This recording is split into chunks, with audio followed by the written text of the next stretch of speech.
All right, welcome to another episode of Rising Tide. The purpose of Rising Tide is to educate, heal, and empower by bringing on the world's most brilliant minds and purest souls.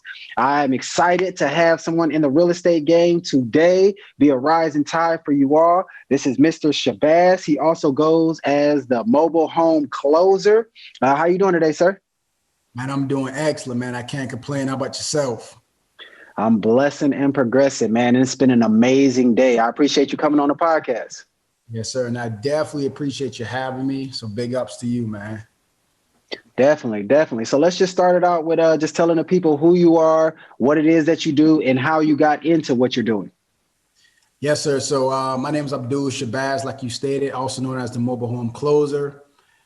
Just to give you a brief history about myself, the mobile home closer, it derived from a family business.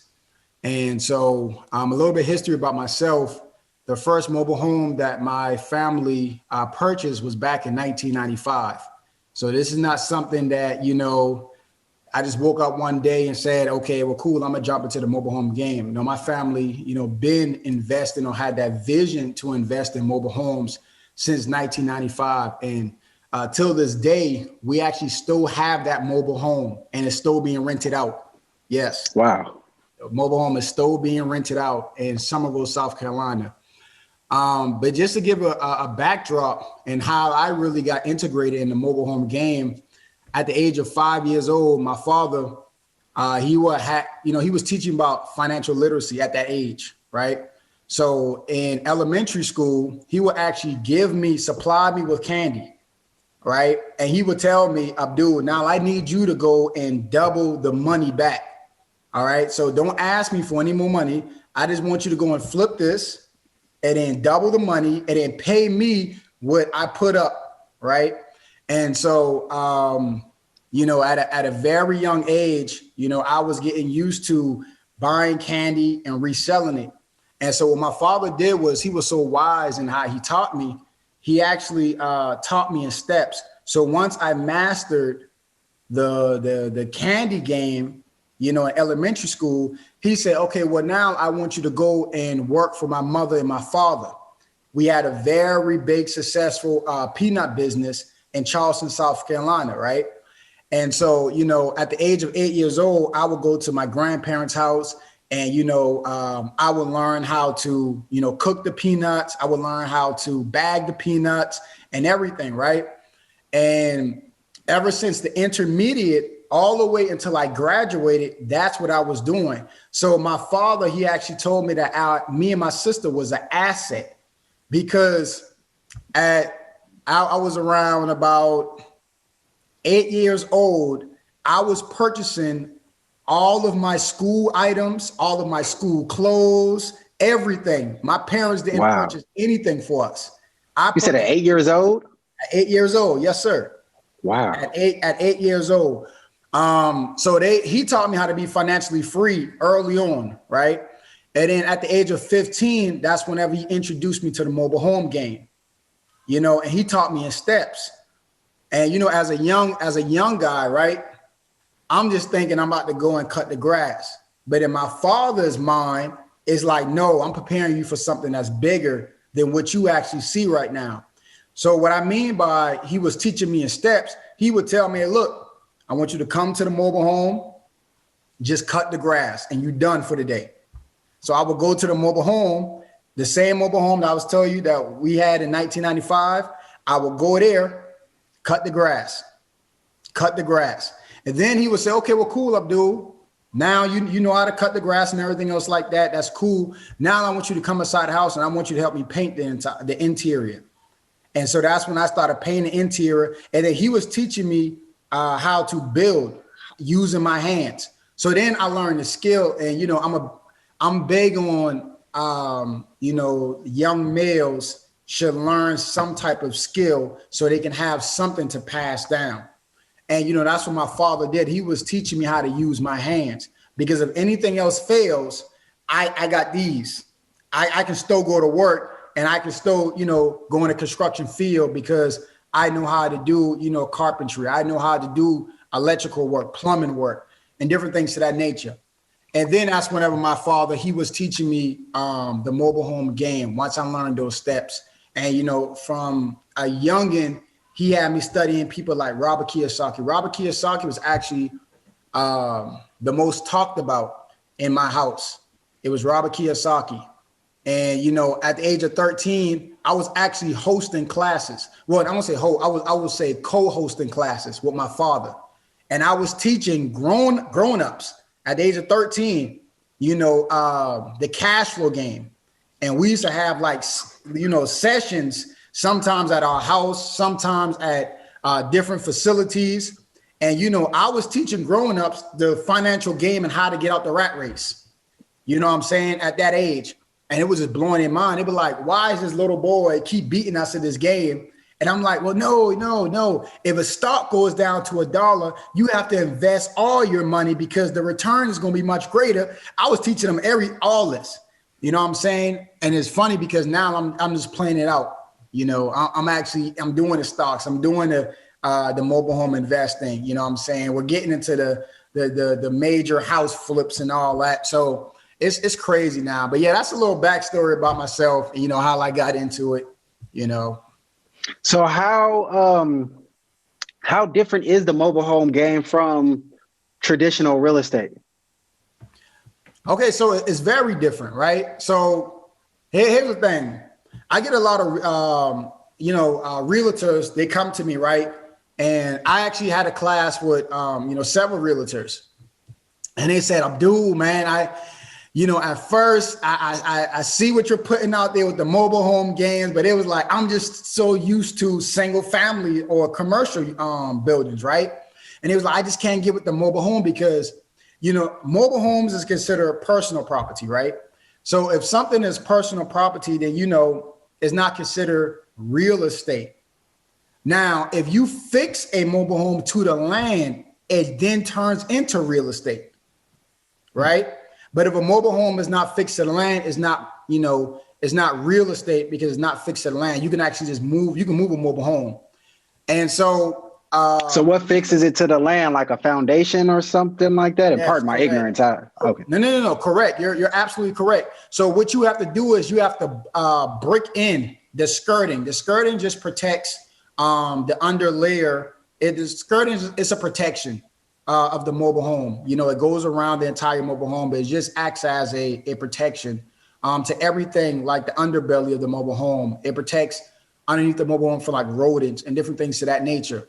But what you do is the skirting, you have to actually brick it in. And when you brick it in, then the mobile home can no longer be moved because it is fixed now to that land.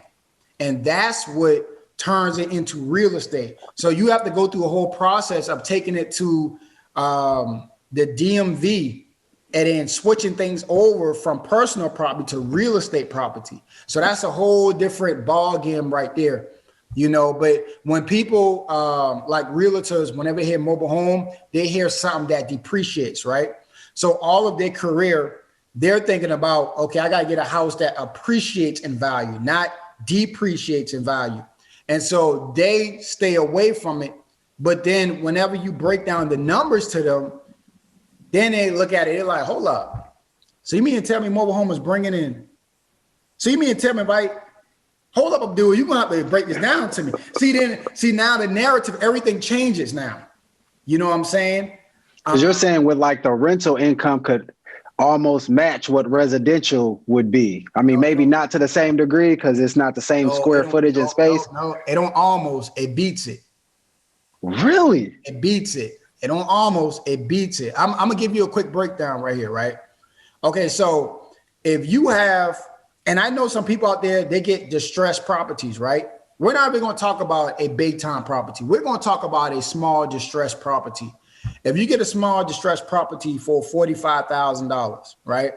I have yet to purchase a mobile home over $5,000. Matter of fact, let me just take you backwards.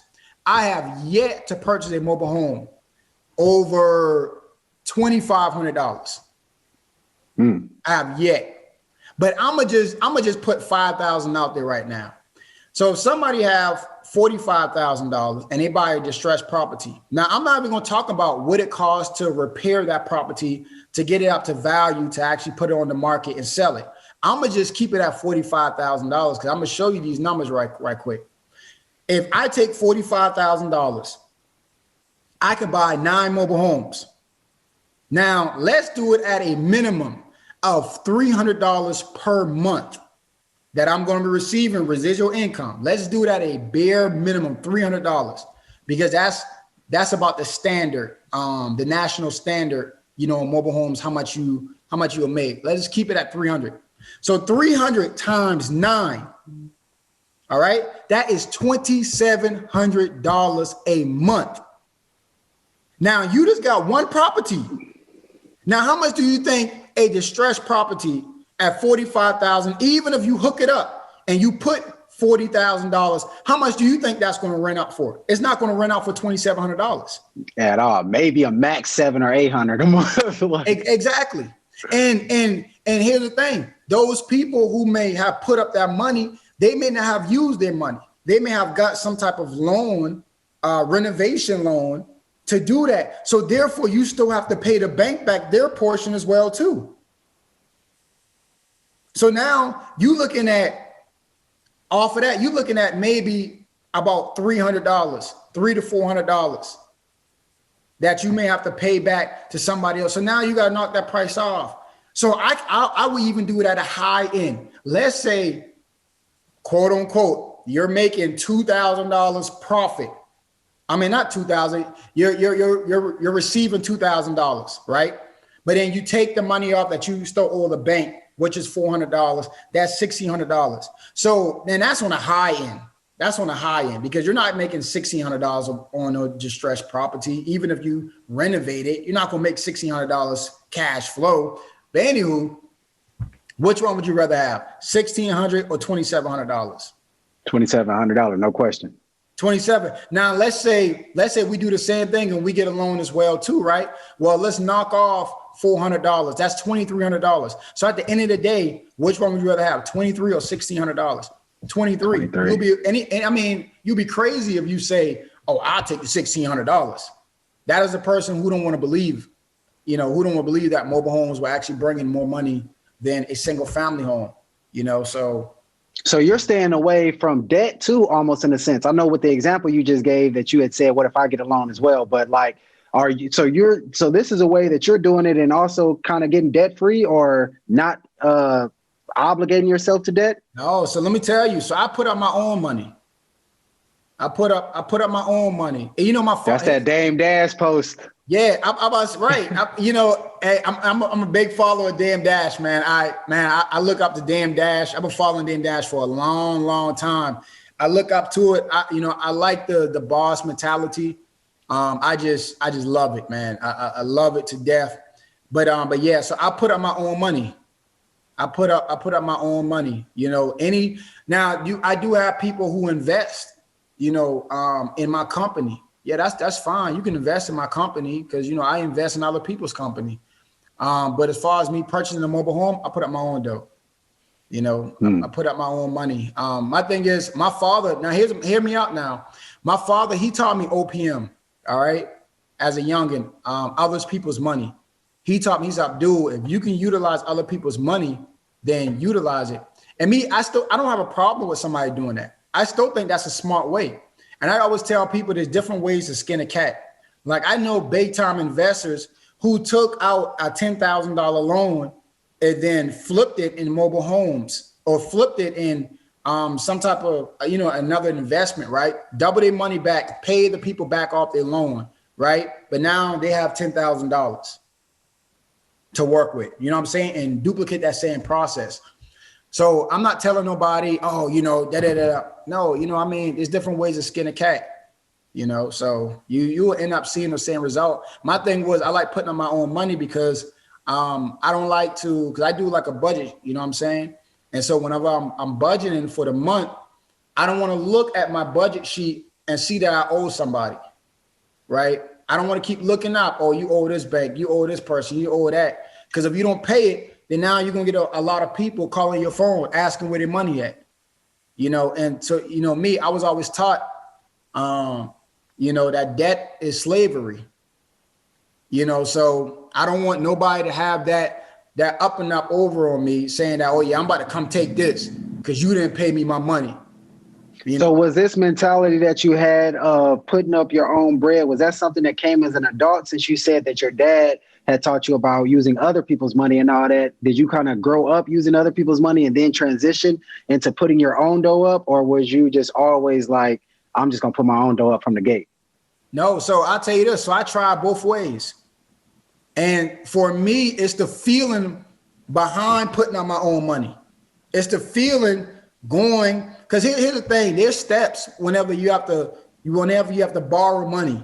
You got to give somebody your social security card. You got to give somebody your ID. They're looking at your bank statements. So now they're trying to fact check everything that you're telling them.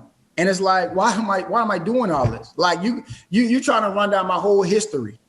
Okay, we need this verification. We need this pay stub from your company. We need this, we need that, we need this.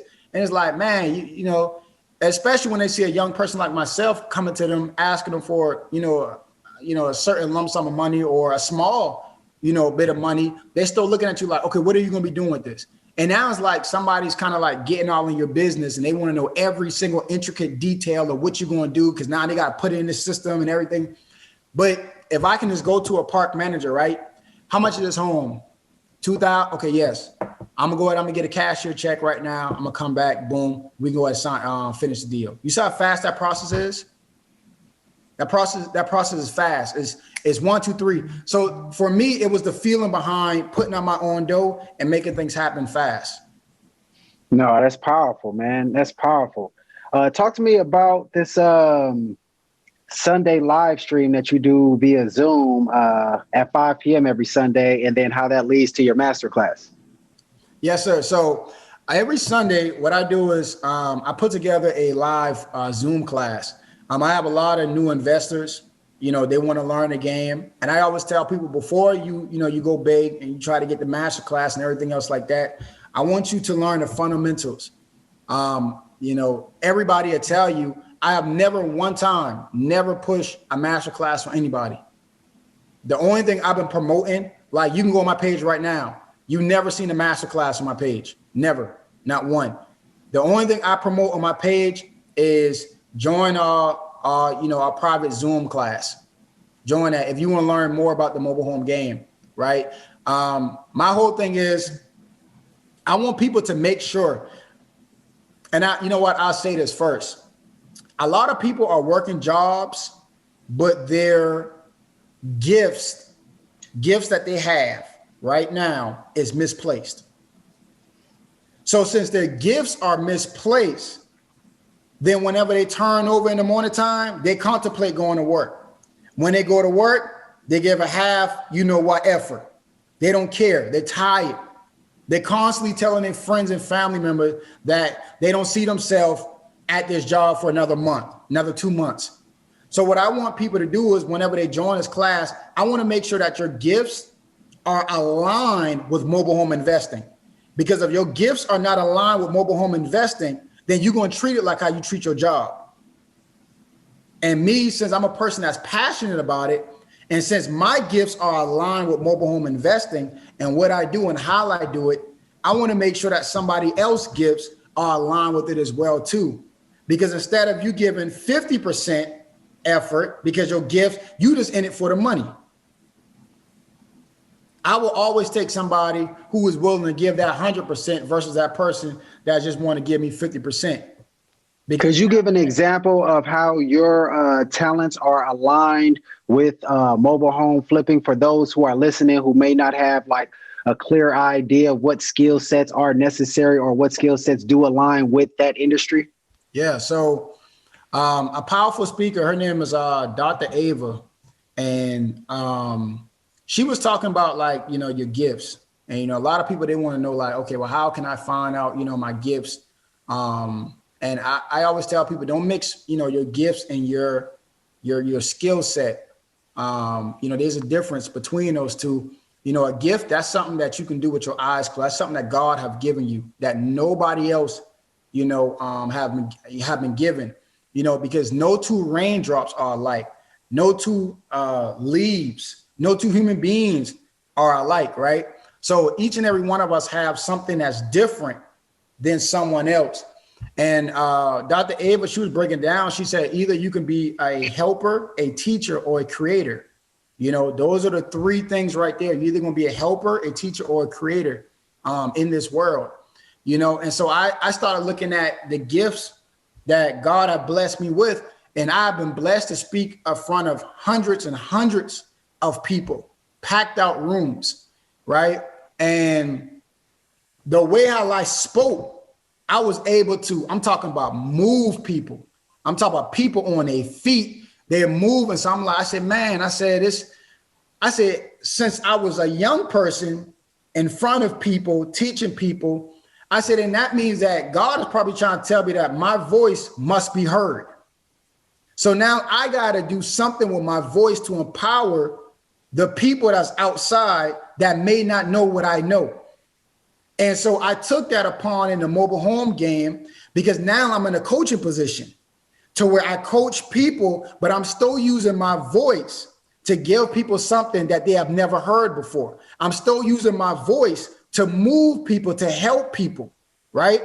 And so I wanted to make sure that my gifts were aligned, and I was passionate about what I was doing. I didn't want to treat this like a job. I didn't want to treat this like a hobby, something I just pick up and I just do. No, this is full time for me, right?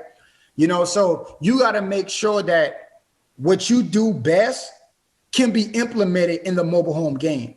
And that's how you would not get tired. So the only thing a person have to do is they have to self-reflect. What do I do good? All right. And how can I implement this in talking to people? Because you're going to have to talk to sellers. You're going to have to talk to buyers. You're going to have to talk to park managers. You're going to have to know about the finance side. You're going to have to know about the renovation side. So there's a lot of things that you can use your skill sets in different areas to still be in line in the mobile home industry. I always tell people, there's some people, they just want to make a quick dollar. And I'm like, don't be in it just to make a quick dollar. You can make a quick, I can buy a pack of pencils, for 50 cents and sell it for $1. And that's a quick 100% ROI on my money, right? So if you want to just make a quick dollar, you can do something like that. But this is more than that, because there's countless times that I be put in positions to help someone that is about to get evicted. So I don't just take this lightly. This is somebody else on the opposite side who are literally struggling to hold on the little bit that they have. But in the park management say, Abdul, this person right here, there's nothing we can do, Abdul. They're about to get evicted. They're 3 months behind on their lot rent. Can you help them out? And how I add value to the people is I offer them whatever it is that they may owe on their lot rent, so that there's no eviction that goes on their credit. So I help so many people out. So I tell people, don't do it for the money, and so everything that I do, I make sure it's aligned with my purpose in life.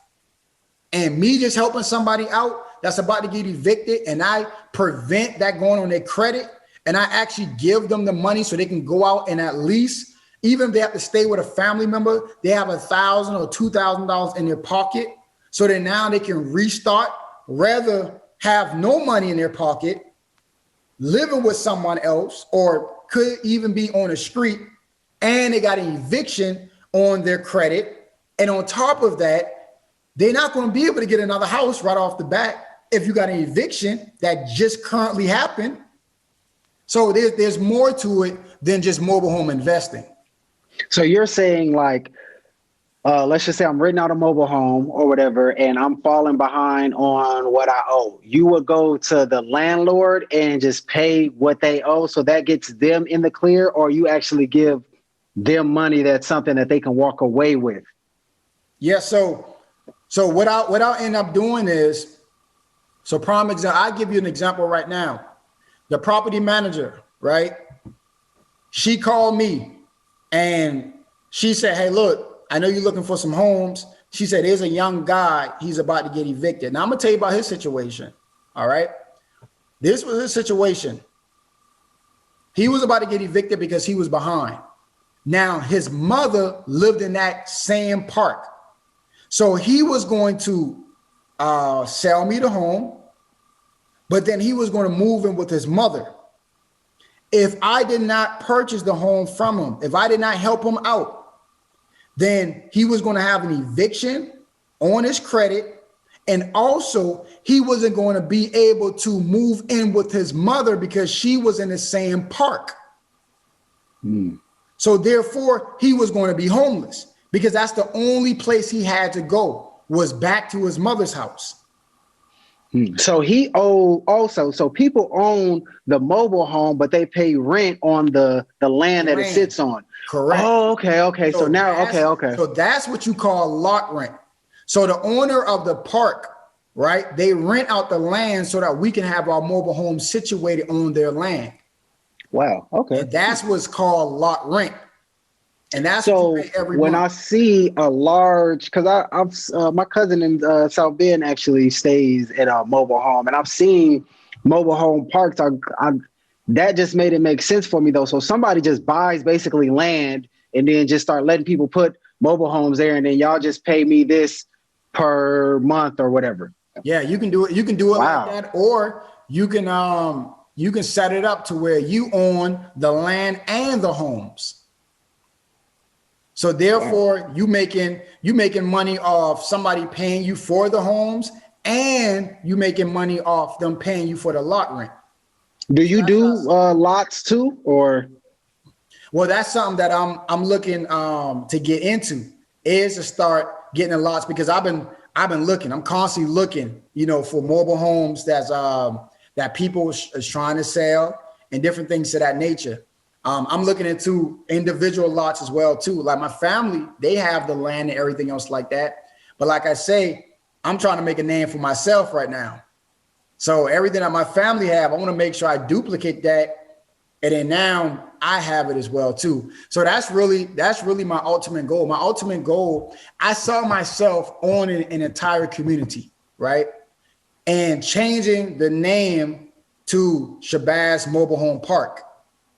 My vision is to change the name. My vision is to change the street name as well too, to my last name. Everything I do it for my last name. That's it. I hustle for my last name. So the street, whenever you turn down my street, Shabazz Drive, Shabazz Lane, Shabazz Road. When you get to the mobile home, Shabazz Mobile Home Park. So that was my ultimate vision, is to own my own mobile home, because I saw myself owning an entire community, but out of that is going to be big things, man. We're going to have, agriculture, everything. So it's going to be like our own little city right then and there, But yeah, that is like, one of my long-term goals. Now I can definitely see you doing that. And then also you were talking about using your gift, and you were supposed to use one of your gifts is your voice. I just want to affirm you on that, because of course in a podcast game, I just talk to people all the time, but you're very captivating, and it's like, you're good at just keeping me locked in. So I definitely want to just validate and affirm that your voice is for sure a gift. Because as you're talking, I'm just locked in. Ain't no internal chatter going on. Ain't none of that. I'm just over here really listening to what you're saying, bro. So I appreciate you for walking in purpose. We had slightly got a little distracted as you were talking about your Sunday Zoom class. So how can people get in, and exactly what will they be getting in that? Yeah. So what I end up doing on my social media, at the Mobile Home Closers, I usually put it out, and, I tell somebody, comment below invest, or comment below bag. And once they drop a bag, I'll send it to, their inbox. And, that's where the information, I just have a short paragraph just stating what all I'll be teaching in that class. And usually what I teach in that class is how to buy, fix, and flip mobile homes. And, I just give them pretty much the prerequisites of actually starting. So in the Zoom class, I give people literally in that class, I give them action steps. So we will literally take a quick 30-second break. And I would say, y'all do this right now and comment in the chat box below what you have found. So we literally start looking at mobile home parks that's near that person. And people be blown away because they've been like, they're tight. I've been driving past these mobile home parks for 5 years, because sometimes mobile home parks, they be ducked off. They may be behind a gas station that you never, ever, drove back there to see what was back there, right? But there may be an entire community back there, so we do action steps. You know what I'm saying? I interact with the people on the call, because my thing is, once you get on that, and we're usually on the call for about an hour and a half.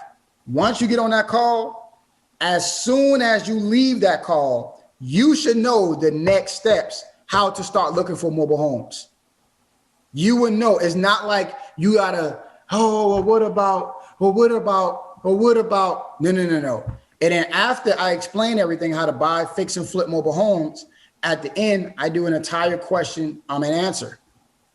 I tell everybody in the beginning of the call, if you have any questions, go ahead and write it down right now. And at the end of the call, I'm going to answer every single question before I get off the call. And that's what I do, religiously. I don't just say, okay, well, we're ending it right now. No. I'm going to answer all questions, because I want to make sure whenever I leave you, you have the proper guidance to actually go out there and make things happen. And then if you want to know additional information, then that's whenever I refer you to the ebook. I may say, okay, well, cool. I have an ebook. Go ahead and read the ebook. And sometimes people may read the ebook before they get on the call. The ebook it's a powerful ebook. It gives you the blueprint. That's why my ebook is called The Blueprint to Mobile Home Investing, because I lay out the blueprint so that you can get started. I'm actually in the process of making another book right now, because I just want to go in more in depth. And I always tell people, I'm a student to the game. So as I'm learning, I learn from other professionals in this game as well too. I never put myself in a high, pedestal and be like, I can't learn from nobody else. And no, I learn from other professionals. So the things that they teach me, I make sure I teach my students as well too. Where can people find the book? Oh, you go to my website. My website is themobilehomecloser.com. Themobilehomecloser.com. You can go on my website. Once you hit the drop down menu, you will see the different programs. Well, you hit program, and then all the different programs that we offer is right there. No, that's powerful. And then for those who are ready to take it to the next step and ready to invest a little bit more, talk to the people about your masterclass. Yeah, so we have two masterclass. One of the masterclass is PowerPoints. So in the PowerPoint, there's 280 slides in the PowerPoint, and you can get that for $250. And then we have the actual masterclass videos. And the masterclass videos, that's $499. Now the masterclass videos, we're going to be launching that maybe like in the next week or two, because what I'm doing is I'm transforming it to a classroom now. And what I mean by that is a lot of people, they have master classes, right? Let's say if you got 10 modules, that's all you get. And as they progress in their knowledge, they may teach the people or they may not teach the people. But what I want to do is I'm turning it into a classroom. So when you purchase it and you get those 10 modules, every week I'm uploading a new video for you. So that now any information that I get, I'm handing the information over to you. So it's not like, okay, well, cool. Now Abdul, he got a 2.0 class. I have to get a 2.0 class. No. Any information I get, any special guest that just talk to the group privately, I'm able to upload that to the classroom. So now, it's almost like a mobile home, university, online university in a sense. Correct. And you're going to constantly be putting more videos out. So people pay one time and then they have access to the 10 modules to start. But then as you put out more information, they get access to those as well for no additional charge. Exactly. That's exactly what I'm doing right now. So I postponed it because I want to make sure once we launch it, it's in the classroom setting. So we already started days ago putting it together. It's coming out good right now. I have about like 6 modules already uploaded right now. And, I'm ironing out the kink. So whenever I present it, it's going to be full-fledged. Everything is going to be there. And it's going to be beautiful. Like I said, I tell people I don't do this for the money. I'm passionate enough to where I'm good where I'm at. You know what I'm saying? I just want to see other people happy.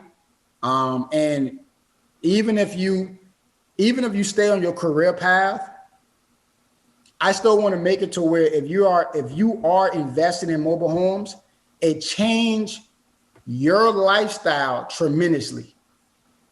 It changed the amount of income you're bringing in your household tremendously. Like I had one guy, I was looking at his interview. He did it about 2 days ago, right? But he's about to open up his own school, but he's still invested in mobile homes. But off of one deal, he made $20,000 for his family, and that's profit. That's not what he grossed. That's profit, right? And he lives in a California area, so the people, they have the money and everything else like that. But all I'm saying is, his vision is to open up the school and what she's doing. But mobile home investing is changing his whole family dynamic. So I'm like, if you have a career field and you said, man, look, this is what I want to do. This is what I want to open up. But I do want to invest my money in mobile home investing. Man, you can do that as well too. You can do that. Man, that's powerful. So you're saying that because a lot of times people run into those type of issues. They, their dream is something and they are expecting the dream to fund their lifestyle and everything. But you're saying like you can have that dream, but this is like a vehicle that you can use to fund your lifestyle and get you to that dream that you have. Exactly. Most definitely. That's why I said in the beginning, when people go to their jobs, their gifts are misplaced. So if let's say if you are a truck driver, right, but your dream is to open up a hospital, and I'm just throwing that out there. Your dream is to open up a hospital, right? And you said, man, I want to open up a hospital. And you keep saying that, right? You can use mobile home investing to help fund you to get the hospital that you want. You can do that. You can do that as well too. Because my thing is, I will be happy if you are actually doing something that you were created to do. To me, I'm 100% fine with that. And I always tell people, like, matter of fact, like my assistant, right? I told her, I said, look, anybody that worked for me, I want to make sure that they have a dream. Something that they're constantly working on to bring it into fruition. And if you choose to continue to work for me, that's fine. But you got to be working towards what you really want to do in life. See, there's no other boss. There's no other supervisor that tells their employees that. Facts. They punish you for that, actually. They punish you. You got jobs right now to tell you that, man, look, you can't even work at another company that provide the same service as us, or we will fire you. You know what I'm saying? So that's my thing. I've had certain companies tell me to tone down what I'm doing on social media with my other endeavors, like podcasting or interviewing people or doing all these. And they were just like, you're making people feel weird. I'm like, what? And I got fired for having an eccentric personality. I'm like, what? Yes. Yes, exactly. So I tell them, I'm like, no, I'm like, look, if you want to get into the movie career or whatnot, then make sure you are actively doing that. Yes, you may be working hours with me or doing whatever it is I ask you to do, but make sure you are actively working towards that. And if I can help you in any type of way, then just ask me. I'm one of those people who's like, look, if it's something that you want to do, and I may have a connect, or I may know somebody that knows somebody, then I'm gonna plug you in. You know what I'm saying? Because ultimately, I want to see you win at the end of the day. And because here's the thing, if you're not in line with what you want to do, then you're going to give me BS work. You're going to come and you're going to treat what I have just like a regular job. And I don't want regular people that's working for me. You know what I'm saying? I don't want people to have that condition. I call it slave. It's like a slave mentality that they may have. You know what I'm saying? It's like you conditioned to one way, and you only function on one accord. I'm like, I don't want that. You know what I'm saying? My thing is I want to make sure that I bring out the best in somebody. And if I can help them get to where they want to go at, then it's like, let me help you. Well, that's a perfect pivot. Talk to me about this youth program. Yeah. So I was always working with the youth, right? And I'm gonna tell you another little story, right? I was actually doing electrical work. So, once my father was teaching about the, mobile home game, I was trying to think of like a construction field I can get into, because like I said, he was teaching me how to be like a handy person. Right. And so when I was younger, I wanted to be an architect. And so I got into the construction field and I started doing electrical work. And then I went to, before that, I was working with the youth, but I went to Iowa. And what happened was, a very close buddy of mine's, he got a job in California. And the job what he was going to be doing was he was going to be working with the youth. Now, this particular time of the year, they were actually going to be taking the youth all over the country. So they were going to be hitting about 30 different states. All right. And what happened was one of the guys, he was unable to make it. So my brother called me up and he said, look, this guy, he's a little bit too old. And he said that, he's going to go ahead and step down because there's like a age gap. You're dealing with children that's about 15 years old, right? But then you in your 50s. So my brother was like, there's a huge age gap, and you can't relate to them. You can't relate to what they're doing. You can't relate to no music, nothing like that. So my brother said, Abdul, man, you want to come? And I said, yeah, I'll take the trip. So what we did was we took the worst out of the worst boys out of the school. Their parents gave us their permission. The principals gave us their permission. And we took them all over the country during the summertime. And these were young Black boys. They had, horrific stories growing up. And we had women adults. They was with us as well, too, because they had the girls, so we had two vans. It was me and my brother. We had one van, the girls in another van. But every state that we went to, we was teaching them about like who they are as Black, young boys. And, growing up, my family, is military and security was always top of the line. It was always top of the line. And so what I did with the young boys is I had them drilling, like I was that DI, I was that drill instructor, left face, because I was always brought up on, drilling, how to drill and this and that. Right. And we was in Philadelphia. So we drove from California all the way to the East Coast. From the East Coast, all the way down the East Coast, back all the way up to California for 30 days. Yes. So in those 30 days, we hit about 26 different states, and I'm talking about, we was treating these boys, because a lot of the boys, they didn't go past the California area in their life. Some of them never even left out of their city. And almost every state that we took them to, we was taking them to 5-star hotels. Wow. I'm talking about top of the line, beautiful hotels. We was taking them to see mayors. You know what I'm saying? We was taking them, these were Black young boys. So we took them to the slave plantations. We took them to New York. We taught them about, Wall Street. We taught them, it was so much game just in those 30 days. But the goal was to change those young boys' lives. And at the end of the trip, instead of them calling me Abdul, they calling me uncle. You know, I went from dude all the way to uncle, you know, at the end of the trip. You know, some of them said, man, Abdul, man, you like my big brother. Like, you know, so, I mean, we just empower those young boys, to another degree. And I was blessed to do it another year with them. So we did it for 2 years. And then that's whenever, you know, I got married. So things had to change.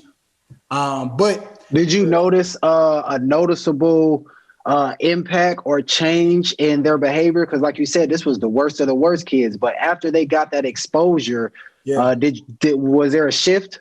Yeah, there was definitely a shift. Because like I said, I was their drill sergeant there. So there was times we would wake up in the morning time, we would go outside, we would exercise, but then I would get them all in a formation. And then anything that we learned previously, I would have each of the young boys recite something. If we went to, you know, a slave plantation, recite something that you learned there. If we talked to the mayor, recite something at the mayor. I don't care what it was. They was reciting something. But what I was teaching them was I was teaching them discipline. If I hear them call a woman or a young lady out their name, immediately handle that right away. We was teaching them how to fix cars, everything. You know, so when they was on that trip, we was teaching them how to be young men.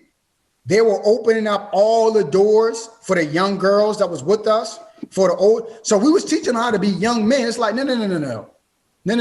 And we was teaching them the security of how do you go about securing the Black woman? You are a Black male.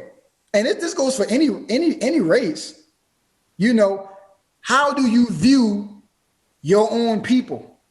So anytime the young girls was to jump out the car, they would have to beat them to the car, or else, oh, y'all doing push-ups. Y'all let all these young girls open up their door, but y'all sitting there slouching inside the car. Now they going inside the store unprotected, and that's y'all job as young men. You supposed to protect the Black woman. So man, we was teaching them so much principles to where everything, you know, it was clockwork after that. It was like we didn't have to even, you know, teach them or show them anything, because they were looking at us as examples. And that's the thing about the youth. They don't want to hear too much of what you say. They want to see what you're doing. Right. And so whenever we would jump out the car, they were literally, after a certain point, they started pushing each other out the way. But they were like, no, we got to get to the car. Let's go. So they started pushing each other out the way. No. Let's go get these, you know. And then after that, I started to see a change in the boys, because they started correcting the other young boys on things that they were doing wrong. So now it puts me in a position to where I can sit back and observe. I don't have to say nothing, because what we have already instilled inside those young boys, now they're pulling, hey, why your pants sagging? You know, Abdul and Zara, they don't like that. Hey, why you said that? We haven't been taught that. So then now the boys correcting one another. And when you got that inside your circle of young men that's correcting other young men, then now you're going to see a whole dynamic change just based off of that. You holding your other brother accountable for his actions. See, that's something we don't have in our community. We don't have men that's holding other men accountable for their actions. You know, it's more like a trauma. You know, we got used to it. You shoot your brother, man, you know, AJ, man, yeah, you got burned last week, but you know, it is what it is. And you keep it going. You know what I'm saying? So, but to talk a little bit about the youth program that I have right now, I just want to give you a backdrop on that. But to talk about it, the things I'm doing right now, and I'm actually going to be doing it today at 4:00 with the youth. I teach them how to defend themselves. You know, I'm a strong believer. If you are going to be in your community, you have to know how to defend yourself, and you have to know how to defend your family and the people in the community. So I did MMA fighting, growing up as a young boy. I was a wrestler, so boxing, MMA, jiu-jitsu, all of that. That's what I do. That's something that keeps me up and up. I love fighting. I love it. So I teach them how to defend themselves when it comes down to fighting. Also, I teach them you don't just use your hands for fighting, but you want to be able to use your hands to build for yourself as well, too. So there was a picture that I posted on Instagram, and then my other young boys that's in the Atlanta area, they're going to be coming to one of my properties, and I'm going to be teaching them, how to paint, how to put up sheetrock, how to change out a toilet, how to fix small plumbing inside the house, different things of that nature. So even if they go astray, and what I mean by astray is mobile home investor is not for me. They still have skill sets to at least get them a job, because I don't have a problem with a hardworking man. I'm gonna tell you that right now. I don't have a problem. So if you have to get a job as a launching point to put you someplace else, then by all means you can do that. But what I'm teaching the young boys is do for self. Do for self.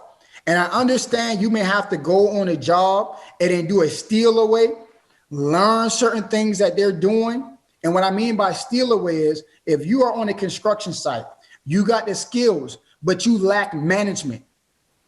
You lack certain skills. You go on that job, you learn it, and then you start building up your business. You work Monday through Friday, but then now you got to put in that grind. Now you work Saturday and Sunday for yourself. And then that's when you cut back your hours. Hey, look, I'm unable to work 40, but I can work 30 hard hours. But what you do is now you're replacing your job with your business that you have. But everything that they're teaching you, you make sure you implement that in your business. That is of good. That is of good. I got to be clear on that. That is of good.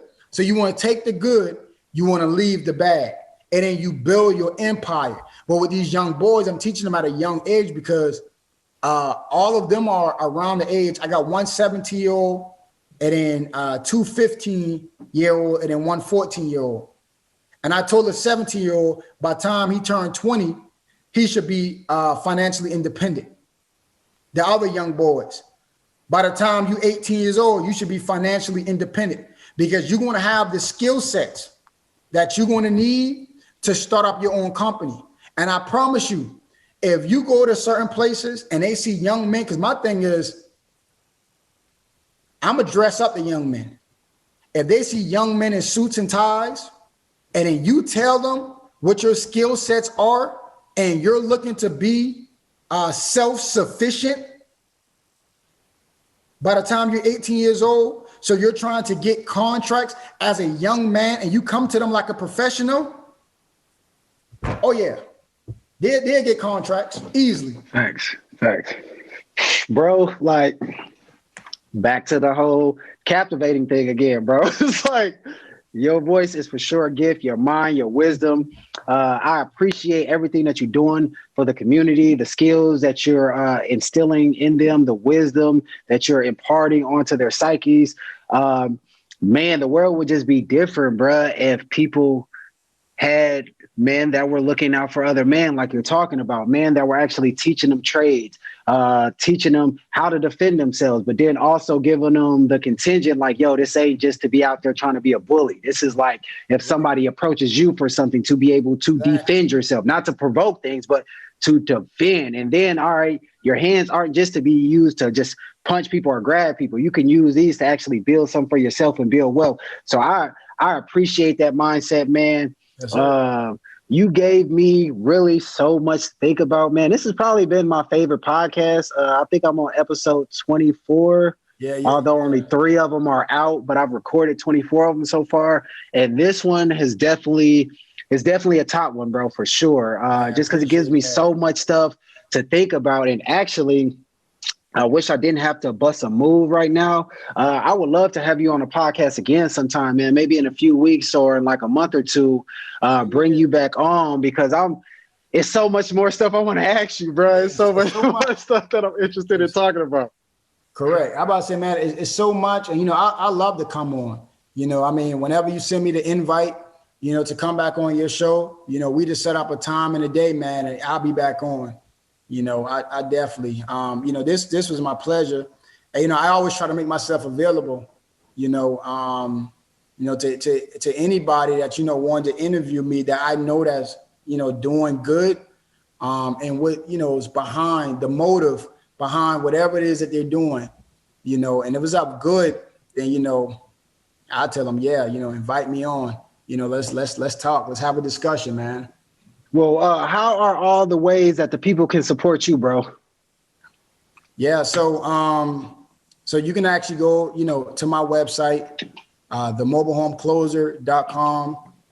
I have different items that, you can support. You can go on Instagram, the Mobile Home Closers, at the Mobile Home Closers with the S.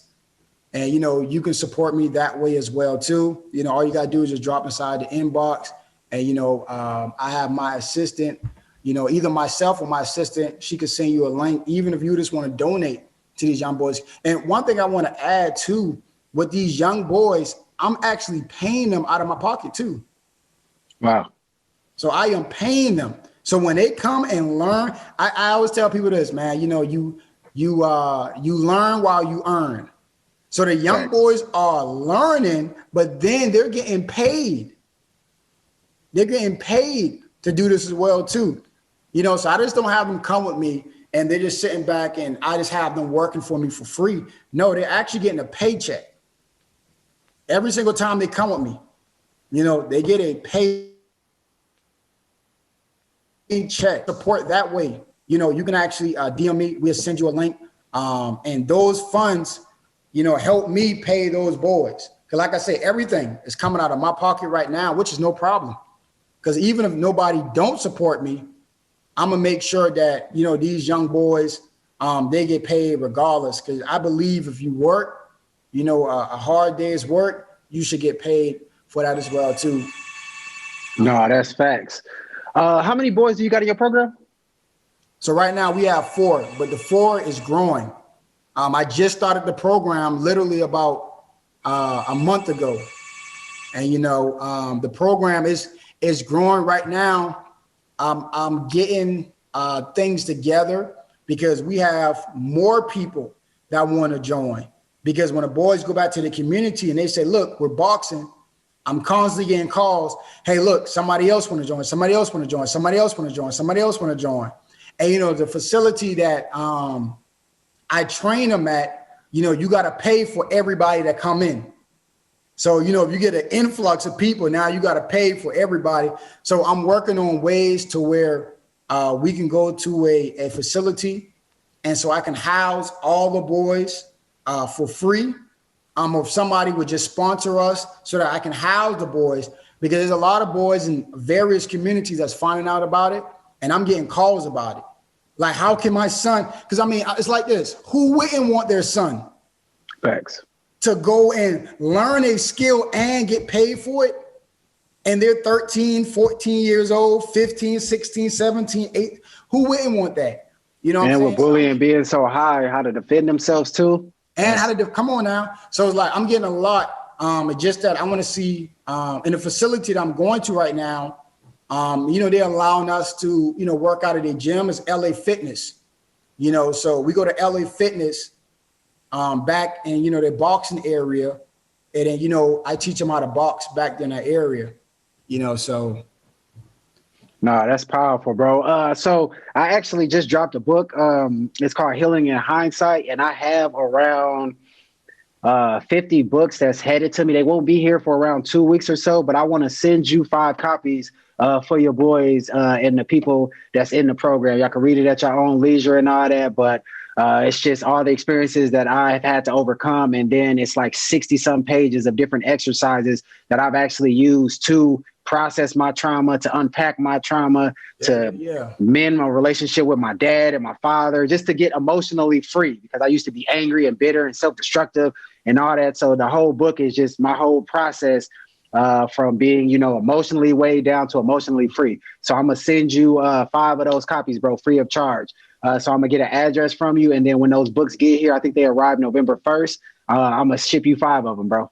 Yeah, man, most definitely. I'm going to pass them out. I'm going to tell them it's going to be mandatory for them to read and tell me something that they have read out of the chapter, because my thing is anything that would boost their intellectual level, anything that will make them free, because that's why I train.